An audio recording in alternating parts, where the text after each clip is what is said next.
Hello, and welcome to episode number 423 of the TEW 2020 Challenge Run. This is going to be Raw for week 1 of October 2023. We're finally in October. You know, it's November now IRL, but we're finally in October here. And it is...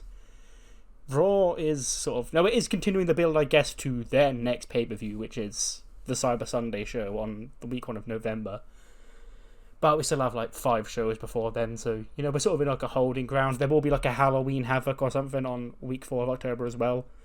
So some big TV specials coming up. But Raw itself is in a big night tonight because the main event is a Raw Women's Championship match. Rhea Ripley defends against her hand-picked opponent, Bayley. And, yeah, a whole lot more on the show as well. Without any more further ado, let's jump straight into tonight's show. The show kicks off with your boy, it's the New Day. Oh, just Kofi and Big E, actually, in the ring. And they're going, well, ladies and gentlemen, welcome to Monday Night Raw. And ladies and gentlemen, please welcome to the New Day here on WWE Raw. Because last week we saw the crowning of a new number 1 contender for the WWE Championship. But who was that man, Kofi? Who? It was, of course, your boy, Xavier Woods. Out comes Woods. And he goes, Kofi, you know, thank you so much for that warm welcome. And, yes, you know, a year and a half ago at WrestleMania, became the World Heavyweight Champion. And who could forget 4 years ago, Kofi Mania, what a moment in time that was. And that just leaves Xavier Woods. Now I've come as hard as I can try and become WWE Champion. I've held the Intercontinental Championship. But there's only one goal that avoids me, and that is to also fulfill this New Day prophecy. Okay, heading into WrestleMania this year, Cody Rhodes, the Kobain, said that he was gonna finish his story. But for the New Day, that story isn't finished until all 3 of us have been world champion. So, I don't care who it ends up being, but it looks like it's gonna be Drew McIntyre. Because I'm next in line, boy. And you're gonna know, once you go toe-to-toe with me in this ring, you're gonna face the consequences.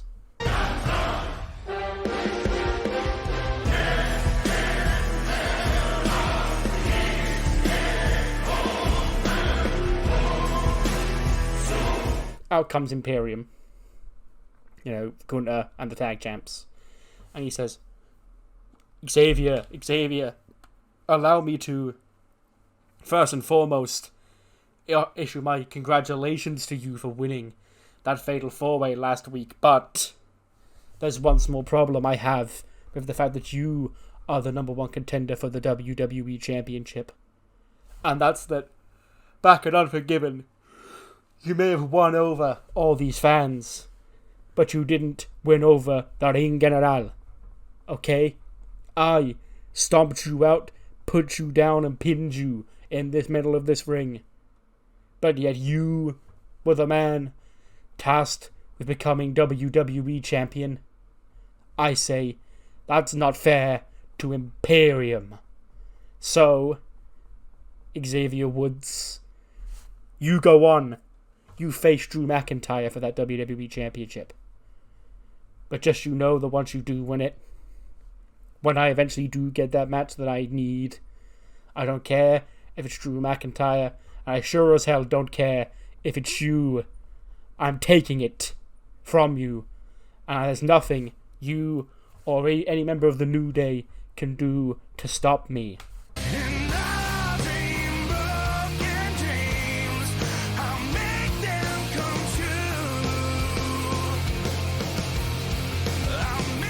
Out comes Drew. He goes, whoa, slow your roll down there, Guntz, you know. Listen, you know, a lot has changed around here in the past 9 months, you know. First and foremost, I'm now world champion on this show. Okay, and I know what you're thinking. Yes, Gunter, you have been World Heavyweight Champion before, and yes, You did beat Drew McIntyre for that championship. But you beat a complacent Drew McIntyre. You didn't beat me at my very best. Because I'm done trying to be someone that I'm not. And that has brought me great success at SummerSlam. I kicked the head off Cody Rhodes and I took his championship title. At Unforgiven, I kicked the head off Cody Rhodes, AJ Styles, and Finn Balor to retain it. Soon, whenever Gamer Boy over here is ready, I'll kick his head off too and keep a hold of this championship. And Gunther, General, then you won't have to deal with Xavier Woods. You'll have to deal with me. And Gunther just laughs and goes, deal with you, huh? You mean like I have done before? Like I will do again? You're no threat to me, Drew McIntyre. As a matter of fact, you're an easy target. You know, I'm glad you defeated Cody Rhodes. Because Cody Rhodes, he's a champion. You are a target. I know I can beat. So you're gonna be the easier match for not only me, but also for Xavier Woods. And Woods like, whoa, you mean I'm right here, you know. Don't count me out, huh? And then Drew sort of like pushes him away, like goes face to face with Gunter again. And he goes, so what exactly are you saying to me right now, Gunter? He says, I'm saying, you don't scare me, Drew McIntyre. And then Gunter sort of smiles at him and walks off. Leaves Drew absolutely seething in the ring. And then Xavier Woods does turn around and he gets into his face. He goes, hey Drew, this is exactly what I'm talking about, huh? You look at Gunter, okay, you watch him walk away, but your issue's not with Gunter, huh? Your issue's with me. And I can see you already overlooking me. You're looking past me to him.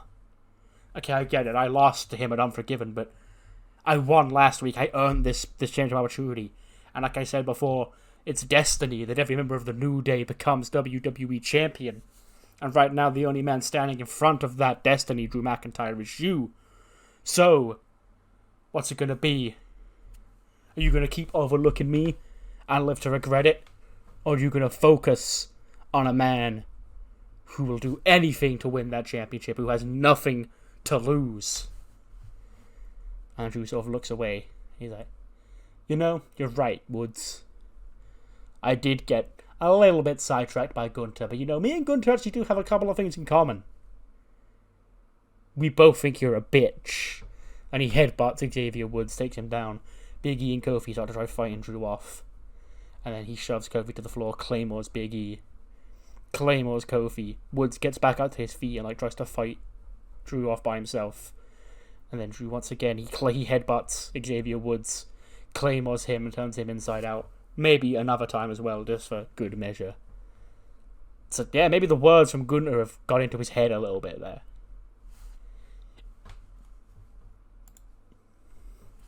$75 rated opening match. Shayna basically gets an 89. Okay, Jesus Christ. Oh, it's the chemistry, I guess. Yeah, it is a tag team bout. It's Alexa Bliss and Nikki Cross defending the championships against Shayna and Carmella, because Rhea Ripley comes out during the match and distracts Shayna. Now, they had a brief interaction last week, and I guess Rhea took that to heart, and she cost Shayna and Carmella their title match here tonight. Alexa pins Carmella after Shayna gets distracted. 64 for Nikki, 80 for Alexa, 61 for Carmella, 89 for Shayna. Nikki Cross has a great gimmick. Okay, so the thing about Nikki is, ever since she got pregnant and came back, she had like ice cold momentum and like a bad gimmick. So hopefully this is the refresh she needs to get back on track and like score higher than this. Because yeah, she is a champion. It's a bit weird she's still not very hot in terms of momentum. But yeah, they do retain the belts here, Alexa and Nikki. We then see Zelina Vega chilling backstage, just walking down the hall. And then Kathy walks up and goes, Zelina, you know, last week Mandy Rose beat you, you know, and, you know, what's the future hold for you on Raw? You know, no LWO, And Cena goes, look, Mandy may have been right, okay, I've got no friends here on Raw. But I don't need them to be the best version of myself. I just need to be me. Now, I've got the night off, so I'm just going to sort of chill in my locker room. I don't want to be ignored, I want to be interrupted for the rest of the night. Just leave me in my zone. Kathy, I need to get in my zone. Okay. She puts her headphones on, just walks into her locker room. And Kathy's like, okay, guess I'm not allowed in.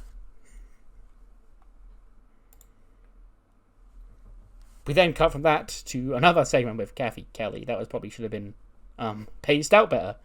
But she somehow gets to... Maybe we cut to an ad break after that segment and then come back and she's back in the interview room with Roxy. Just Roxy Perez, victory over Kairi Sane, Unforgiven, that was a big win for you. And the Mae Young Classic is coming to an end soon. So your championship opportunities are just coming thick and fast. And Roxy goes, Kathy, yes, I will be a fighting Liberty Champion. I'll defend this Liberty Championship with heart and everything that I've got. But it's about more than just this championship, Kathy. It's about the entire brand here on Raw. Okay, Rhea Ripley has been running around here like she owns the place. I'm sure she may be the women's champion, but she's not unstoppable. And maybe Bayley will show her that later on tonight. But just because I'm a Liberty Champion, just because I'm me, doesn't mean you can count me out. Because despite holding this championship, I want my shot at Rhea. And I wanna be the one to bring her down to size. And then we just hear laughing from off screen, and in walks AJ, Anne-Marie, and Kelsey. And she goes, Roxy, a long time no see. You're still, brave as ever, little girl. Huh? She goes, what do you want, AJ? Oh, I just overheard you saying that, you thought you were going to be the one to take down Rhea. You?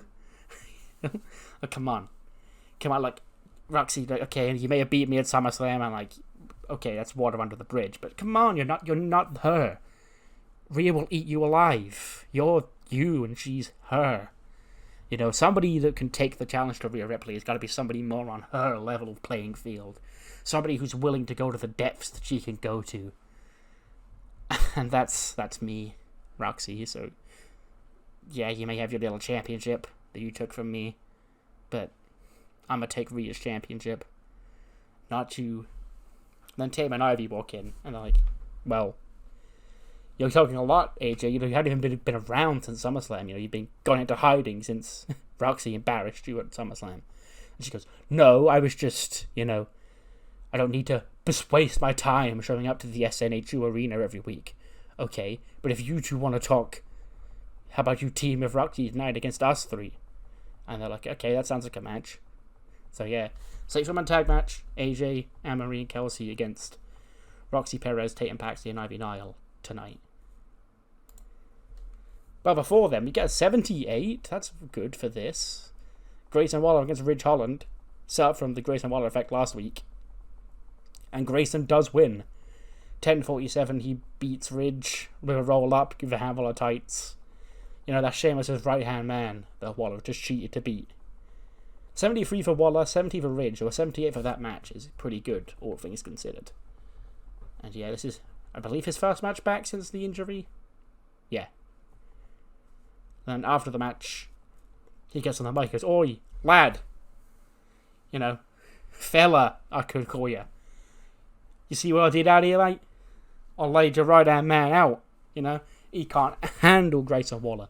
I gave him that Grayson Waller rub. And now, Shamey, I think it's about time you and I had a little talk in regards to, that championship you got on your shoulder.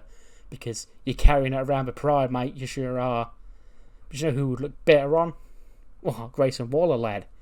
Okay? Imagine me going around, social megastar, sharing that championship all around. It would do wonders for that belt rather than, you dragging it to dirty pubs in Dublin and, muddying up the championship with your grimy hands, mate. And then Sheamus puts up on the Titantron. He goes, alright, fella. I've just, back home in Ireland, we got Raw on in the bar here. And I left Reggie to deal with you tonight because I didn't think I needed to be there. But you went low and you cheated to beat Reggie, so, It's only cheating if he got caught, I guess, fella. So I guess if Ricci couldn't get the job done by himself, maybe I'll stop by next week and see you man to man. If you really are a man, that is, fella.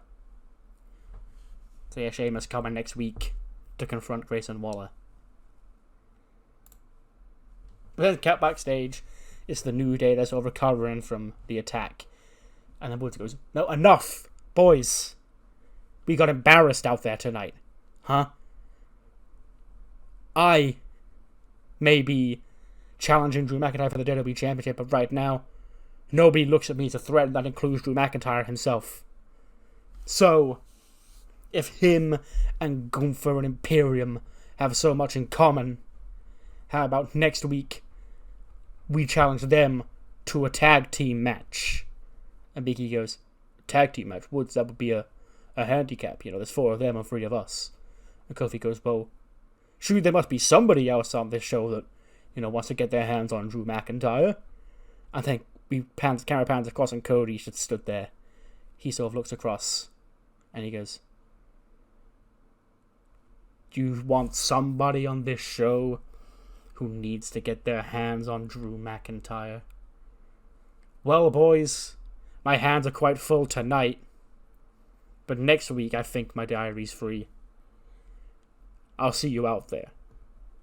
So yeah, Cody has seemingly volunteered himself to be the New Day's tag team partner against Imperium and Drew McIntyre next week. Cody was on his way out to the ring. That's why he crossed paths with the New Day. Wrestling has more than one royal family. Out he comes. Whoa. And he goes, "So, this is normally the part where I'd ask you guys what you want to talk about. But unfortunately, the brief conversation I had in the back just before coming out here is the only chance I'm going to get tonight to address the topic that I wish to talk about, being Drew McIntyre and the WWE Championship. Because last week, I was the target of a vicious verbal lashing at the hands of a man who I used to respect. You see, for years, Christian's always been a bit of a dick. But lately, since SummerSlam, since he turned on his best friend, Christian has become abhorrent.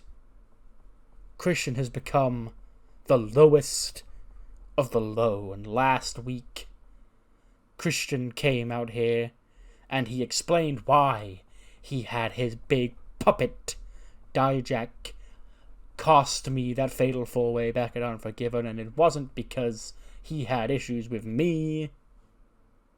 Christian had Christian had issues with my father. Christian had issues with the American dream. You see, Christian came out here and he said, for lack of important terms, that my father is not important and that I need to move on with my life. Well, first things first, Christian. Don't you ever besmirch the name of the American dream ever again. Because the next time you do, there won't be security guards ready to hold me back. And second of all, Christian, I have moved on with my life, okay? My father left an undeniable legacy on this industry, and while he may not physically be here to witness it all, he's here in spirit. He will live on for generations and generations. My kids, they're her kids, they'll all be telling the story of the American dream, Dusty Rhodes, the common man who went through hard times, daddy, to make it to the very top of the industry. But you know who they won't be talking about for generations and generations to come? Edge's friend. Edge's sidekick, you know. The Janetti to Edge's Shawn. That guy, he didn't leave an undeniable mark on this industry the way the American Dream Dusty Rhodes left an American mark on this industry. American mark, fucking hell. So, Christian, I see what you're doing. You came out here and you targeted Rey Mysterio verbally, and you said he was a terrible father figure. A young man came here for his first WWE match. You targeted his father, and now you're coming after mine. Well, I'm not going to sit back and let anybody talk about my family, because my family is what drives me back to WWE. My family was what drove me to the WWE Championship, to the Royal Rumble, to King of the Ring, and yes, I hope Drew McIntyre is listening, because it is what will drive me back to the WWE Championship. So, Christian, I hear, you know, a little birdie named Dave Batista told me that we're a month away from WWE's next premium live event extravaganza to take over Sin City.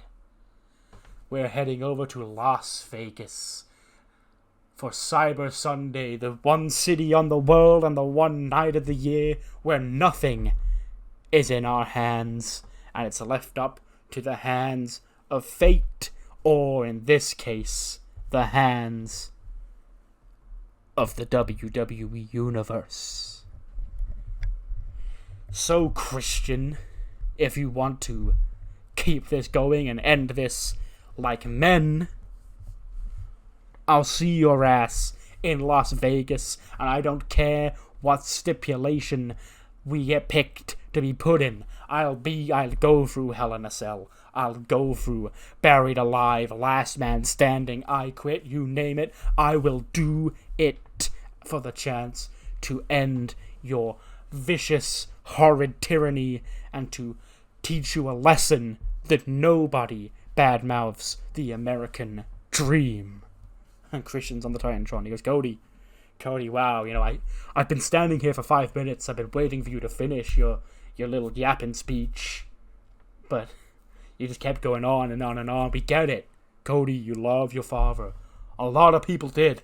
I didn't. I always thought he was overrated. I was always a Ric Flair guy. And now your father's dead. You're sort of trying to prop his legacy up on a totem pole where he can't be touched. But listen here, Cody. Your father's not an all-time great. Your father's not as good as me.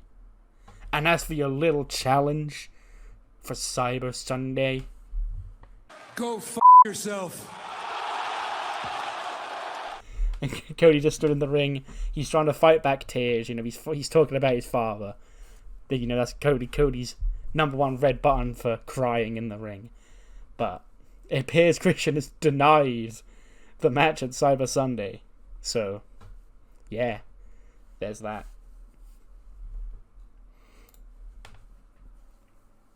We then head back to Zelina Vega in her locker room. She's just chilling, you know, watching anime, getting all caught up, when her lights go off. And then they come back on. Joe Gacy, Alexa, and Nikki are stood there. So I imagine Zelina's still got her headphones on, so she's sort of just looking around, like, when the lights go off, wondering if the power went out. Then when they come back on, she's sort of like, shrugs her shoulders and leaves. And like doesn't leave, but like looks back at the screen. She doesn't see Joe Gacy just walk up and just sit next to her on the settee. And she sort of turns across and gets jump scared. She's like, what the hell are you doing in here? How'd you get in? He goes, Zelina, how we got in here is not important, but we do have important discussions that need to be had.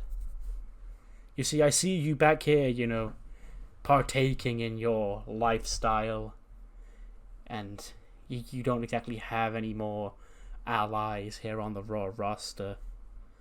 I think you'll be a valuable use to us and to him if you wish to regain power. Zelina goes, what the hell are you talking about? And he goes, there is a great cataclysm upon us, Zelina Vega. And you have a certain set of skills that I find will be useful for us, the right side, to come out on top. And Zelina goes, I don't know what you're talking about, but like, you're being all creepy in my locker room. Can you leave, please? And then he sort of just turns to Alexa and Nikki, who are ready to jump her, and he just sort of puts his hand out and stops them. And he goes, she said no, girls. I guess this one's not for... She's not a team player. And then they all just sort of leave. And then Zelina just, like, watches them leave confused and is like, okay, what the fuck was that about? Then when she turns back around to the screen, there's like 2 people in masks who sort of like grab her and carry her away. So Zelina has been kidnapped by 2 people here. Whoever could they be? 82. Okay. Yes. AJ's Web, though. AJ Lee, Amory Porter, and Kelsey Cook do defeat Roxy, Ivy Nile, and Tatum Paxley. AJ submits Ivy with the Black Widow in 14:21. 83 for AJ, 75 for Amory Porter, 66 for Kelsey Cook, 76 for Roxy Perez, 72 for Tatum Paxley, and a 68 for Ivy Nile. Yeah, not too shabby. We then immediately cut back to another locker room. Like, we hear, like, fidgeting about in the dark, and then the lights come on, and Zelina's there. She's, like, tied to a chair. And she goes, what the hell's going on here? Like, I said no, Gacy, okay? I don't want to be part of your business. And then the 2 people unmask, and they are Dio and Manny. And they're like, shh, shh, don't let them know we're here. Don't let them know we're speaking to you. And she goes, what the hell do you guys want? And then Saray, Carland, and Reggie walk in. Sensei is away doing, Cruiserweight Champion stuff. They've been really busy lately. And Manny goes, Zelina, what did Joe Gacy say to you? She goes, what? And he goes, it's important, Zelina Vega. What did Joe Gacy say to you? And she went, well, I was just, chilling in my locker room, being me, watching anime, playing games. When Joe Gacy sort of, I think the lights went out and Gacy came in and he started talking to me in weird, cryptic words. And Manny goes, huh? And what did he say, exactly? Something about a great cataclysm and how he was the right side and something about power. And Manny goes, I knew it. Boys, Saray, he's got the pendant. Manny goes, Dio goes, we can't just jump to those conclusions. We need to find a way to... Look, I understand that Gacy is, he's had his history. And I know, and he understood that, not everyone's as they see, and he's trying to turn us against each other, but we can't just go jumping in without any evidence. And Manny goes, yeah, but the last time we tried to get evidence on someone, it was Reggie over there, and Detective Dango, he didn't do such a great job. And Cena goes, well, I could help. And he goes, huh? What? He goes, I'm good at collecting evidence and stuff. Like, I've seen enough shows. And Dio goes, well, you consider yourself a bit of an expert on the field of anime, do you, Zelina? She goes, I don't know about expert, I dabble, you could say. And then he goes, well, you're wearing goddamn anime headphones right now. She goes, okay, yeah, fine, I'm a bit of an expert. He goes, great. So, you now have issues with Joe Gacy just like we do. And she goes, I didn't know if I'd call them issues, really. And then Manny goes, you're a part of CUM. And she's like, excuse me? And Dio goes, ignore him. But I was saying, if you wanted to, help us out here, we sort of consider ourselves anime experts as well. I don't mean to brag, but... And Sensei's a champion. Me and Manny have got a title shot coming up. If you want a title shot, you and Saray could probably team up and take on those women's tag team champions that are walking around with Joe Gacy. Cena goes, huh. You know what, boys? I can't believe I'm saying this. I'm in. I'll help you out. And Manny goes, wait, she's in? And Dio goes, yeah, that's what she said. And he goes, I just wasn't expecting, you know, a girl like that to join us. And Swerve sort of looks at him confused. He goes, not that I don't mean that. I mean, Dio goes, just shush, Manny, just shush. Anyway, I'll go speak to Batista because we need you two to get a little tag team action next week to get yourself prepared for this. Okay, so I'll go get that sorted. Speak to him about our upcoming tag team title match, and then we'll go from there. Welcome to the club, Zelina. And she goes, I don't know if I'd say welcome to the club. It's just, I feel like I can help you guys, and you know, common interest for me, you know, championship and all.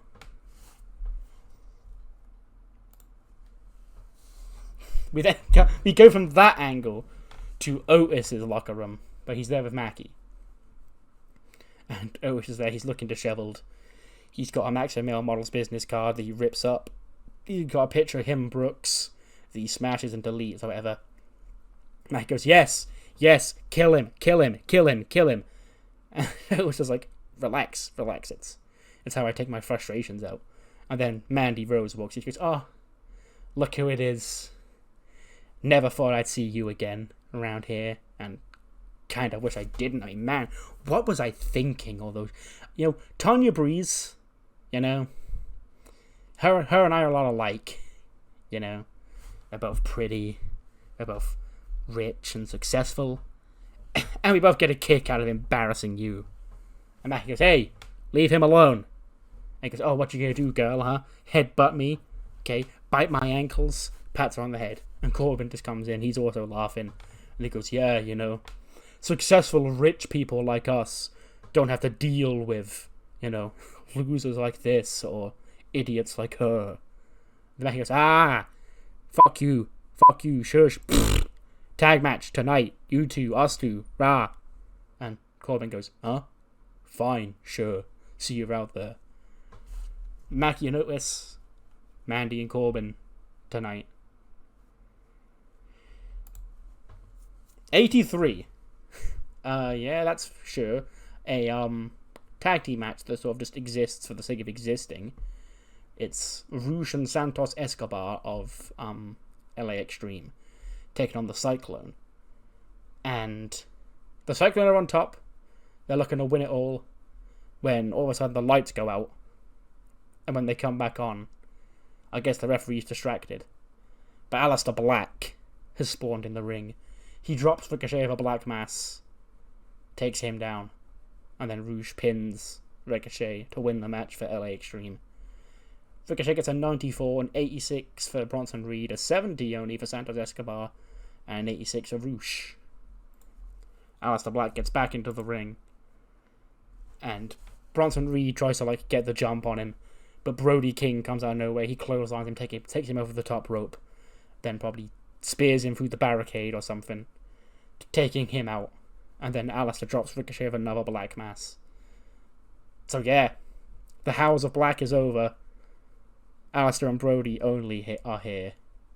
And they've just wiped out the Cyclone. That's a big re-debut for them, taking out one of the top tag teams in the division. Let's see what their issue is with these two. Speaking of LA Extreme, they're already backstage celebrating with Dominic and Jorge. Dom goes, yes, boys, great tag win tonight. But unfortunately, I'm still not standing here, Intercontinental Champion. But it's no matter, once I get my rematch with that idiot Sheamus, I'll beat him this time. And then Grayson Waller walks in, rubbing his hands, smiling and laughing, going, ha, listen here, lad. Like I said last week, Dirty Dom, my best friend. If you help me, you scratch my back, we both got issues with Sheamus. You scratch my back, I'll scratch yours. So, I'm going to win that Intercontinental Championship. And if you want to help me out to win it, I'll give you the first shot because you're my best friend. We go way back, we do. Remember Money in the Bank? Dom goes, yeah, I do. You used me to win that qualifying match. He goes, hey, what you talking about, lad? This is a real friendship that runs deep. Just think about it. Dom goes, oh, I will.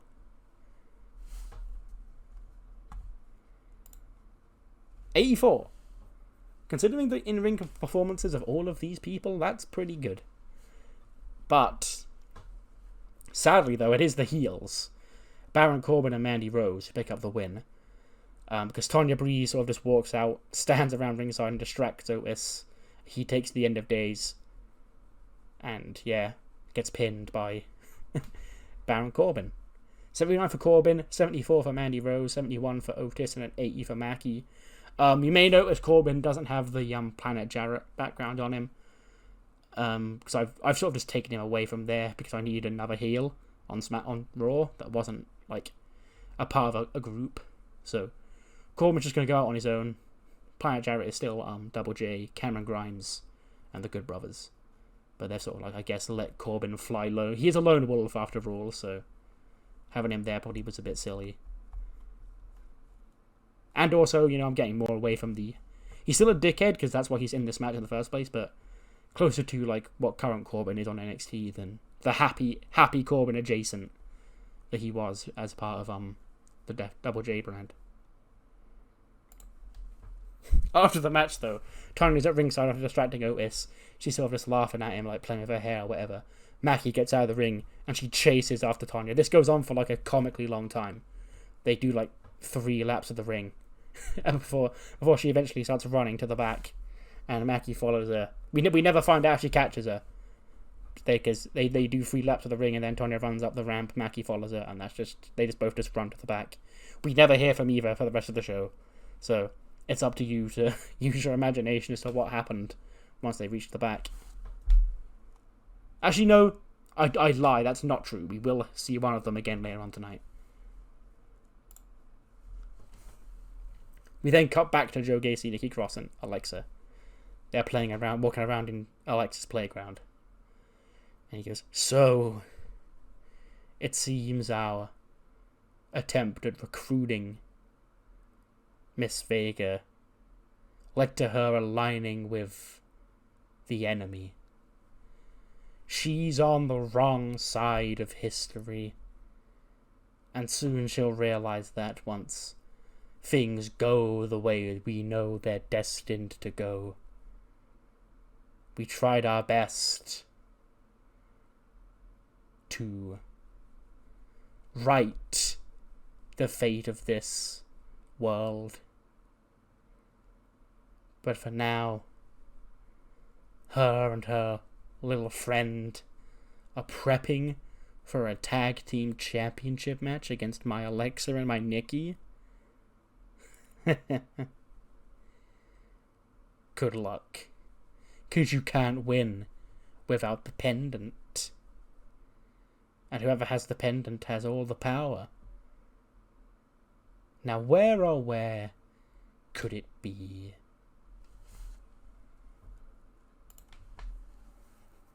$81 for a match that has Shanky and R-Truth in it. We'll take that. This was the match that was set up last week as a tag team match. Titus World Records members Slim Shanky and R-Truth taking on the OG leaders Finn Balor and AJ Styles. And in 9 minutes 56, Shanky pins AJ Styles to win for Titus World Records. What? I'm serious. Shanky pins him with a big boot in 9:56. 57 for R-Truth, 46 for Shanky, 81 for AJ, 83 for Finn, who was off his game. He knew to phone it in tonight. Fair play to him.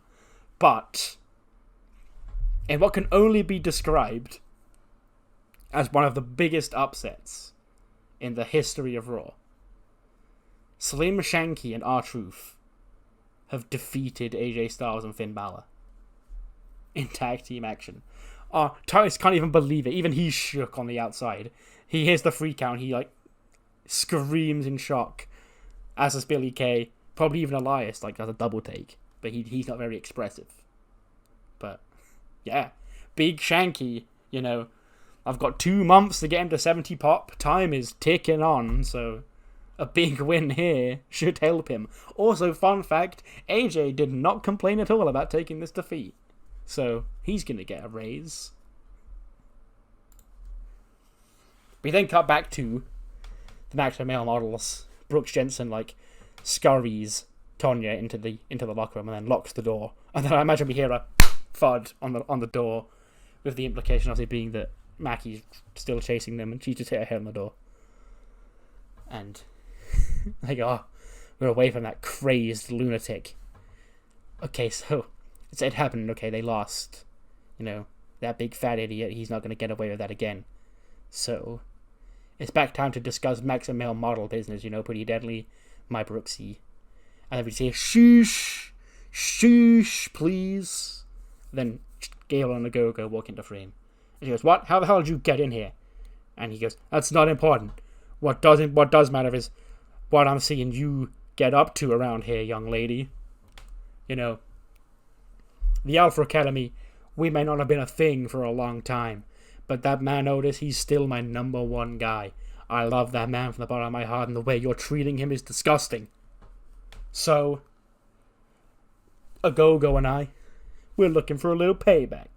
We're looking for a little revenge. We're looking for a little, what's it called? Knockout.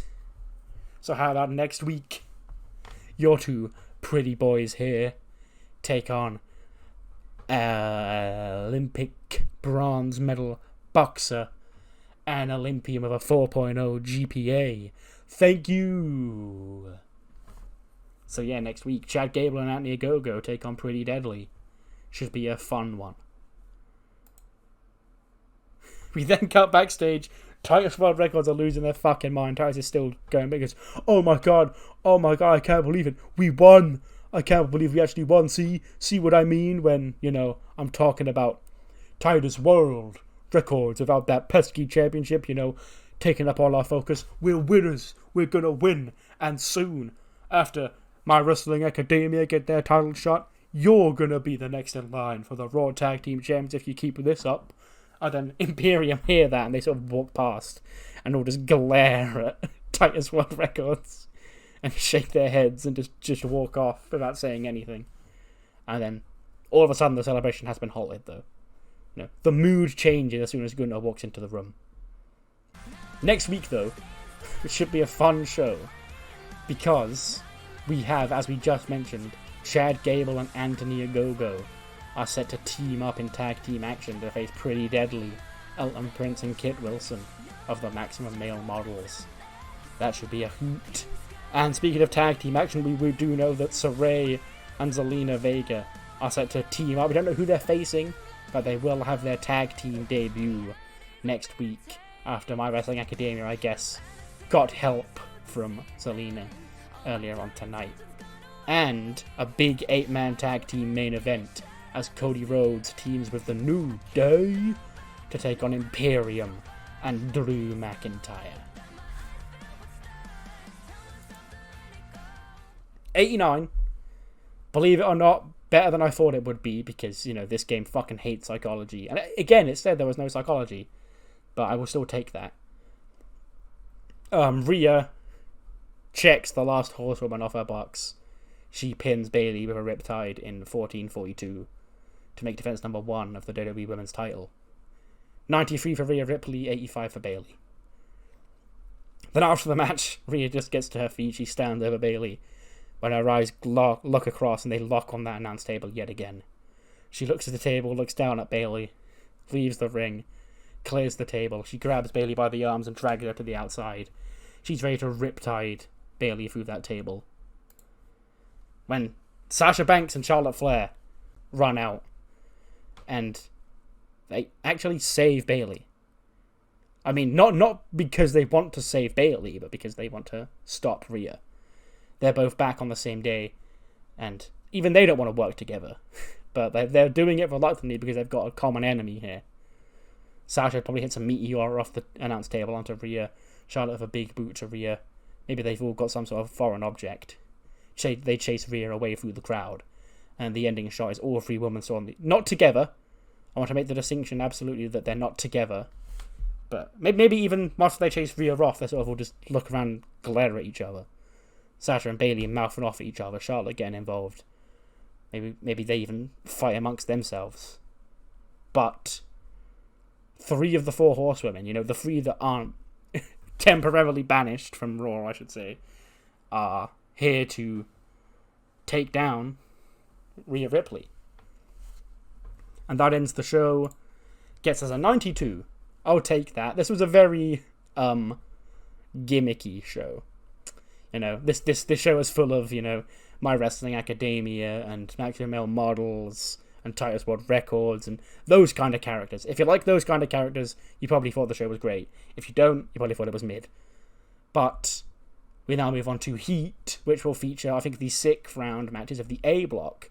Also, Becky won't be on Heat this week because she's set for SmackDown against Tiffany Stratton because of the result of that lawsuit. So yeah, it should just be the Mae Young Classic matches this week. So I'll see you on the flip side for those. Heat kicks off with a 16-rated match. Where have I seen this one before in a women's tournament? Lola Vice defeats Kalani Jordan in 8:47 by pinfall. Yeah, I believe that puts her on 8 points, which is still within touching distance of qualifying.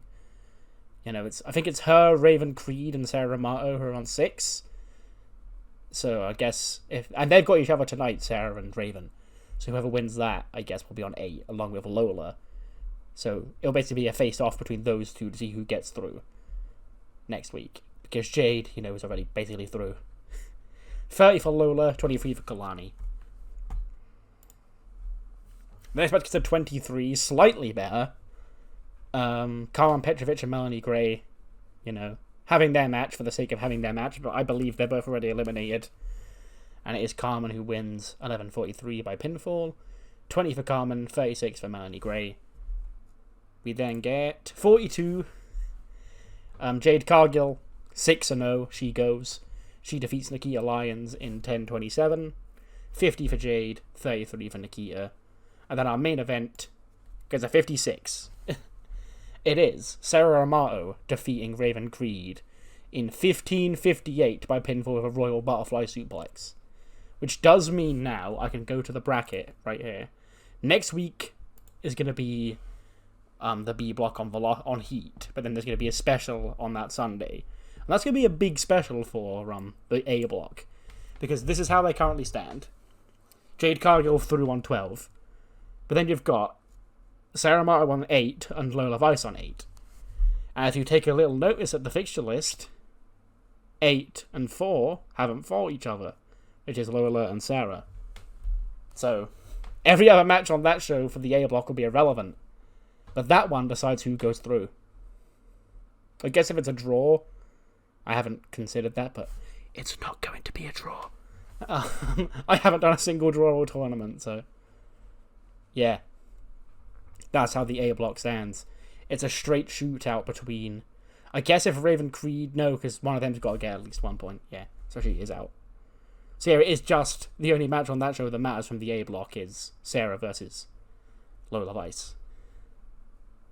So I guess that would definitely be the A block main event. And there's the B block for those curious. But I'll highlight that more next week. Anyway, Heat gets us a 50. Whatever. We don't really care about the rating for Heat. What matters more is what you thought of the show, mainly of Raw. So let me know what you thought in the comments below. I'll see you next time for EC Dub, which is episode 424. Features the final first round match of the ECW Tag Team Tournament. And probably some other big matches that I've forgotten. See you then.